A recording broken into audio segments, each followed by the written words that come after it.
আলেমদের শুধুমাত্র দাওয়াতি কাজ করবে এটাই আলেমদের কাজ না। যে আয়াতে কারিমা আমি তেলাওয়াত করেছি, এই আয়াতে কারিমার চমৎকার একটি ব্যাখ্যা হচ্ছে আল হিকমাতু দাল্লাতুল মুমিন ফামান ওয়াজাদাহা ফাহুয়া হাক্কু বিহা। হিকমত হচ্ছে মুমিনদের হারানো একটা সম্পদ। মুমিন যেখান থেকে হিকমা পাবে সেখান থেকে এটা লুফে নিবে, উঠিয়ে নিবে। হিকমতটাকে অর্জন করে নেওয়া এটা মুমিনদের কাজ। মুমিন হিসেবে আমরা আমাদের নিজেদেরকে কতটুকুন পরিচয় দিতে পেরেছি, বাংলাদেশে আমাদের অংশগ্রহণ কতটুকুন, এটা সত্যি খুব প্রশ্নবিদ্ধ। আমরা আলেমরা শুধুমাত্র মাহফিলে, জুমার খুতবাতে অথবা সেমিনারে আমরা আলোচনা করে থাকি। এখানেও অনেক সময় মানুষের দ্বারস্থ হতে হয়, নানাভাবে আমরা প্রশ্নবিদ্ধ হই। এমন কিছু কাজ আলেমদের রয়েছে যে কাজগুলো আমাদের সালাফদের কাজ ছিল, পূর্বোক্ত সমস্ত ব্যক্তিবর্গের কাজ ছিল। তারা শুধুমাত্র মাহফিল করতেন না, সাহাবাই কেরাম রিদওয়ানুল্লাহি আলাইহিম আজমাইনদের ঘোড়াটা যেখান থেকে নবীজি সাল্লাল্লাহু আলাইহি সাল্লাম যেদিন বললেন বাল্লিগু আন্নি ওয়ালাউ আয়াহ, বাল্লিগ এটা তাকলিফ, আমার উপরে দায়িত্ব যে আমি ছড়িয়ে দিব।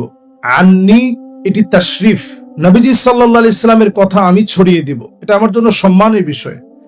ওয়ালাউ আয়াহ এটা তাখফিফ, আল্লাহ তাআলা খুব অল্প করে হলেও আমাদের প্রত্যেক মুসলিমের দায়িত্ব ছড়িয়ে দেয়া। ব্যবসায়িক ক্ষেত্রে আমরা এই ছড়িয়ে দেওয়ার ক্ষেত্রে কতটুকু আমরা পেরেছি, এটা আসলে একেবারে নগণ্য।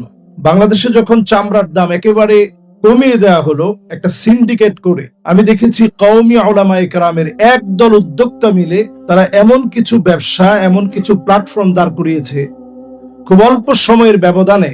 এখন আমরা বলতে পারি যে আলহামদুলিল্লাহ আলেমদের অনেকগুলো প্রতিষ্ঠান আছে যেখানে এই চামড়া নিয়ে এক সময় যেভাবে মনে করা হতো যে হুজুররা শুধু চামড়া নেয়, চামড়ার যে সামান্য দাম করে দেয়া, এর পিছনে অনন্য কারণ ছিল চক্রান্ত করে যেন আলেমদেরকে পিছায়া দেওয়া যায়।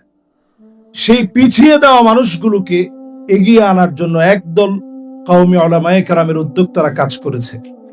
তো এটা আলহামদুলিল্লাহ আমাদের অনেক বড় প্রাপ্তি। এটা সকল সেক্টরে যদি আমরা কাজ করতে পারি তাহলেই আমরা আমাদের কাজের আলহামদুলিল্লাহ আল্লাহর কাছে যেমন প্রতিদান পাবো, দুনিয়ার মানুষের কাছেও এই সাফল্যটা ছড়িয়ে যাবে।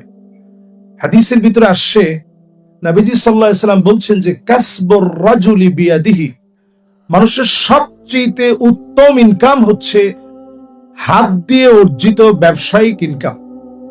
এই ইনকামটাকে পুরোটা বরকতপূর্ণ করা হয়েছে, যেমনটা আমার ভাই বলছিলেন, এত বরকতপূর্ণ। নবীজি যেটাকে বরকতপূর্ণ বলেছেন, সাহাবায়ে কেরাম যারা হিজরত করে গেলেন, গিয়ে তারা বসে থাকেনি, তাদের কাজ ছিল ব্যবসা করে কি করে এই জায়গাতে দাঁড়ানো যায়।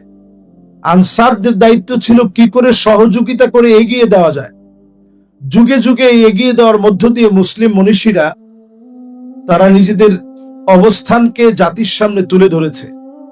আমরা শুধু গল্পে আমাদের মনীষীদের কথা অনেক সময় পড়ি,